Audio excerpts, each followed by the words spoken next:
I served as a junior lieutenant in the Red Army from 1943 until the war's end, and remained in service during the occupation period until 1948. What I'm about to share with you are memories I've carried for nearly 8 decades, memories of what happened after the guns fell silent, when the world discovered the full extent of what had been done, and when those who had committed unspeakable acts finally faced consequences. I was 22 years old when Germany surrendered. By then, I had seen my village burned, my family scattered, and things no young man should ever witness. But nothing prepared me for what came after, the period between victory and peace, when justice, revenge, and raw human emotion collided in ways that still haunt me today. This is not an easy story to tell. It's not a story of heroes and villains, though there were certainly both. It's a story about what happens when civilization breaks down completely and then tries to rebuild itself on the ashes of unimaginable horror. When people think of the war's end, they picture the famous images, flags raised over the Reichstag, soldiers embracing in Berlin, celebrations in the streets. But for those of us on the ground, the reality was far more complicated. As we pushed westward through 1944 and into 1945, we began to understand the true scale of what had happened. Every village we liberated told the same terrible story. Every forest held the same dark secrets. And then came the camps. I remember the day our unit reached one of the smaller labor camps in eastern Poland. The smell reached us before we saw anything, a smell I cannot describe and will never forget. When we entered, we found perhaps 300 people still alive, if you could call it living. They were walking skeletons, barely able to stand. Many couldn't even speak. They just stared at us with hollow eyes that had seen things beyond human comprehension. The guards had fled days earlier. But the evidence of what they'd done remained everywhere. The facilities for mass elimination. The punishment cells. The medical experimentation rooms. And the bodies, thousands of bodies that hadn't been disposed of before the guards ran. It was in places like this that we began to understand this hadn't been a war in the traditional sense. This had been something else entirely. An organized attempt to erase entire peoples from existence. And the people who had done this, or helped it happen, they were still out there, many of them pretending to be ordinary prisoners of war. This is the context you need to understand for everything that follows. Because what happened next, the formal trials, the informal reckonings, the acts of vengeance, none of it can be understood without first understanding what had been discovered. The formal trials in Nuremberg, those are what history remembers. I wasn't present for those, of course. I was just a junior officer. But I read about them later, and I thought about them often in the years that followed. What people don't realize is that Nuremberg was just the tip of the iceberg. There were thousands upon thousands of perpetrators, collaborators, and participants. The big names, the party leaders, the high-ranking officers, they got their trials. They got their lawyers and their translators and their documented proceedings. They got what we call due process. But for every Göring or Ribbentrop facing judges in Nuremberg, there were hundreds of others facing very different forms of reckoning in the towns and forests where their crimes had been committed. Let me be clear about something, I'm not here to judge what was right or wrong. I'm not a philosopher or a legal scholar. I'm simply telling you what I saw, what I heard, and what I know to be true about that chaotic period between victory and occupation. In the Soviet zones, we did conduct tribunals. I attended several as a witness. They were quick affairs, none of the lengthy proceedings you saw at Nuremberg. A captured SS officer or known collaborator would be brought before a military judge. Evidence would be presented, testimony from survivors, documents when they existed, sometimes physical evidence. The trials rarely lasted more than a few hours. The sentences were almost always the same, execution by hanging or firing squad. The executions were public, carried out in town squares where the crimes had occurred. The authorities believed this served a purpose, to show people that justice was being done, that the nightmare was truly over. I watched perhaps a dozen of these official executions. The condemned were given a final meal, a chance to speak with a chaplain if they wished. Then they were led out before a crowd. Some maintained their defiance to the end. Others broke down completely. Some simply seemed numb, as if they couldn't quite believe this was happening to them. The hangings were meant to be quick, but they often weren't. The equipment was crude, the executioners often inexperienced. Sometimes it took many minutes for death to come. The crowds would watch in silence, not celebration, exactly, but a kind of grim satisfaction. These were people who had lost everything. Watching those responsible face consequences was the only closure they would ever get. But the formal system could only handle so many cases.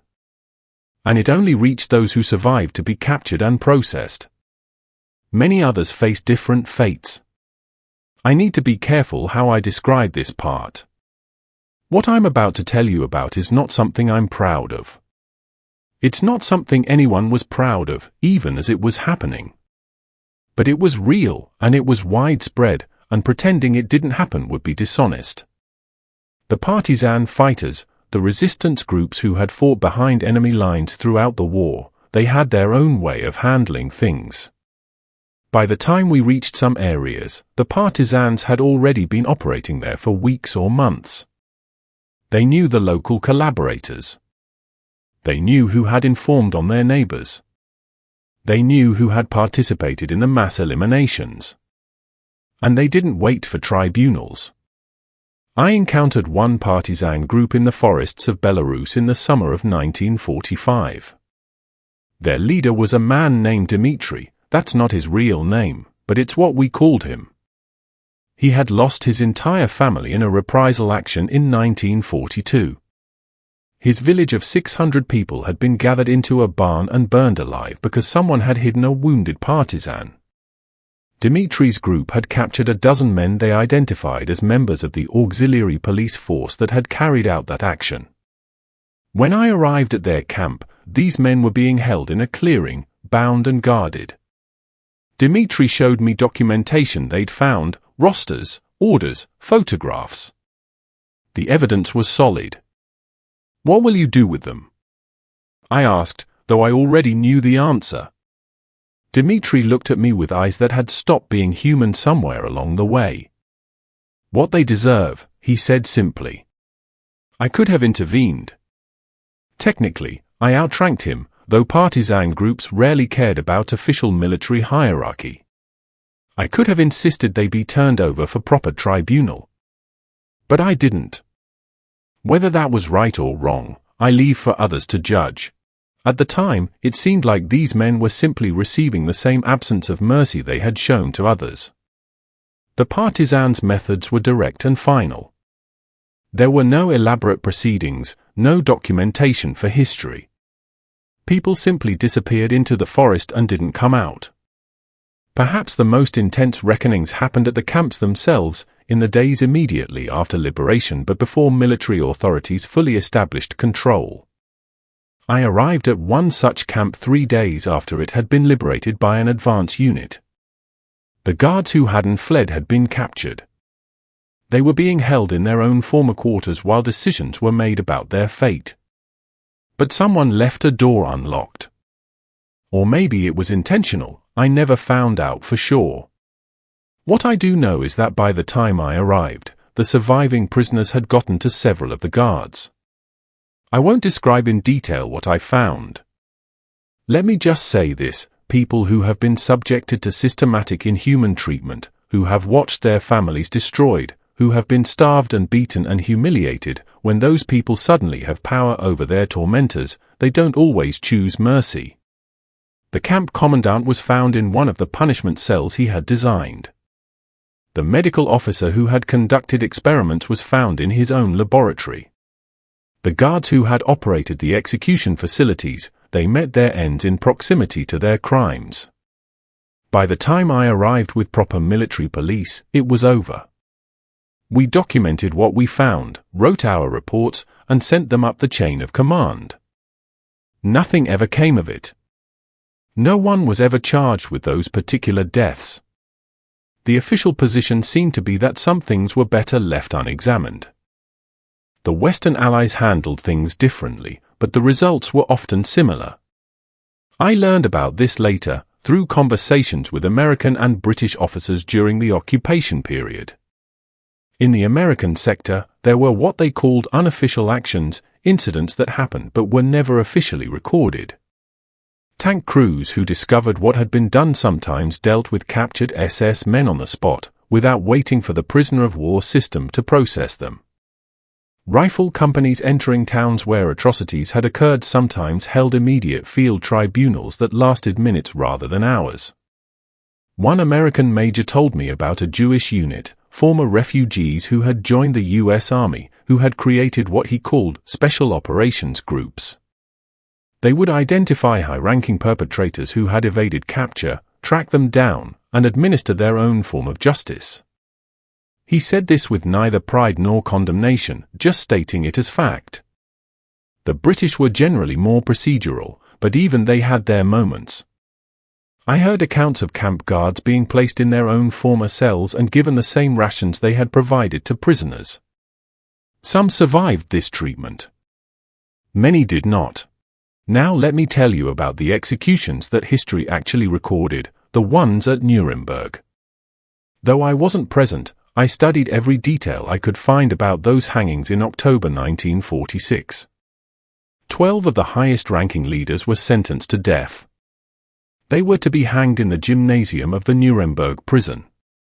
The executions were carried out by an American sergeant named John Woods, a professional executioner who had performed dozens of hangings. But something went wrong. Whether it was intentional or accidental, we'll never know for certain. The ropes used were too thick. Instead of the quick end that comes from a broken neck, most of the condemned died slowly from strangulation. Field Marshal Keitel, the highest-ranking military officer among them, took over 20 minutes to die. His assistants even tied sandbags to his legs to try to speed the process. Was this justice? Was it revenge? Was it simply incompetence? I've thought about this question for decades. These were men who had ordered the deaths of millions. They had planned and executed campaigns of extermination. They had shown no mercy to anyone. And yet, watching them suffer through botched executions, even men like these, it leaves a complicated feeling. It's not satisfaction, exactly. It's more like witnessing the final spasm of a diseased age, the last echo of all the cruelty that had come before. Hermann Göring cheated the hangman by swallowing a cyanide capsule hours before his scheduled execution. They say he left a note, "Marshals don't get hanged." Even in death, he clung to his delusions of honor. But here's what troubles me most: even now, for every perpetrator who faced consequences, dozens escaped entirely. The Ratlins, the networks that smuggled war criminals to South America, the Middle East, and even back into positions of power in the new German state. The scientists and intelligence officers who were deemed too valuable to prosecute, who were quietly integrated into American and Soviet programs. The low-level collaborators who simply melted back into civilian life, changing their names, moving to new towns, living out comfortable existences while their victims' families struggled to rebuild. I encountered one such man years later, in the 1960s. I was visiting Moscow and saw him, a former auxiliary policeman from my home district whom I recognized immediately. He was older now, dressed well, working as an accountant. He had a wife, children, a normal life. I watched him for an hour, trying to decide what to do. Should I report him? After 20 years, would anyone even care? Would there be enough evidence? Would it just dredge up painful memories for survivors who had tried to move on? In the end, I did nothing. Perhaps that was cowardice. Perhaps it was pragmatism. Or perhaps, after everything, I was simply tired of revenge. The question of collaborators was always the most complex. The local policeman, the administrators, the informers, these were people who had worked with the occupiers, but often under duress. Some had been forced into these roles under threat to their families. Others had volunteered enthusiastically. How do you judge these cases fairly when records are incomplete, when witnesses disagree, when motivations are unclear? The official policy was to investigate each case individually. In practice, it was often much more arbitrary.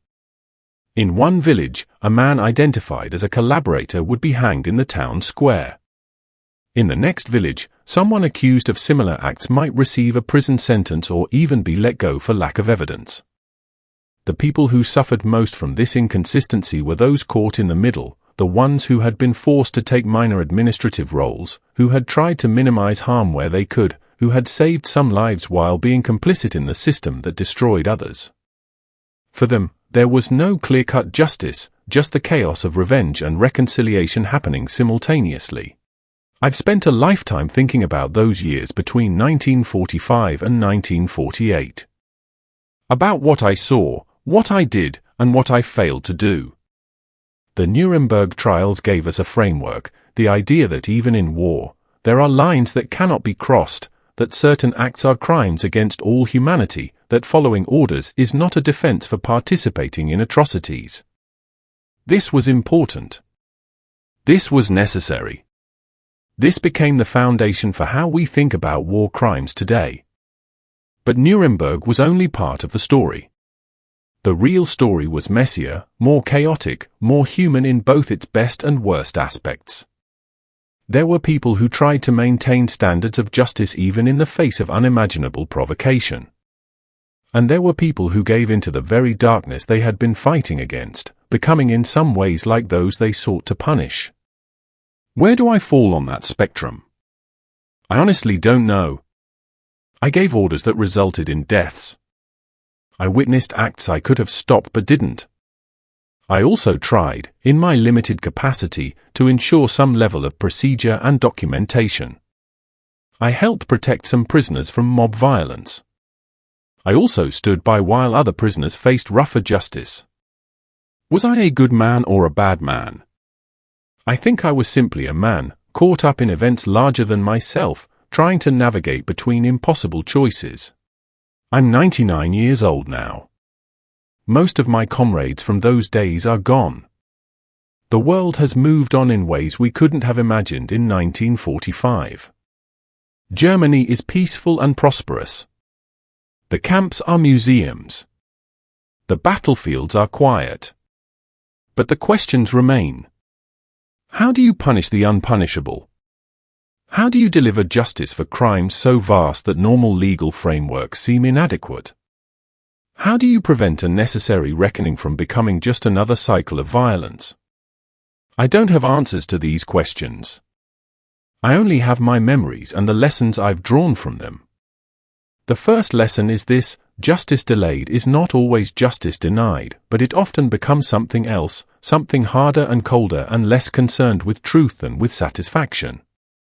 The second lesson: there is a thin line between righteous punishment and vengeful cruelty, and in the chaos of war's aftermath, that line is easy to cross without even realizing it.